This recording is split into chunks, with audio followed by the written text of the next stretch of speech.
Sinong tinatawag natin kapag may kailangan tayo? Kung masaya tayo at kung gusto natin ipagmalaki yung mga masasayang balita natin. Paano kung malungkot tayo? At sino ang masasandalan natin? Sino kaya ang pangalang iniisip natin? Maasahan ba sila? At handa ba silang makinig? O ang mas magandang tanong ay, nakikinig ba tayo sa kanila? I-reflect natin.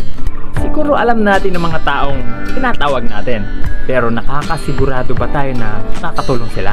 O baka naman tayo ang nagbibigay ng problema sa kanila? Pero hindi naman sana. Sino-sino pa man ang inaasahan natin, naway matuto pa rin tayo sa mga banal na tumawag kay Jesus. Lalo na sa mga malalapit sa Kanya, ang mga santo at ang mahal na ina. Ano sa tingin niyo?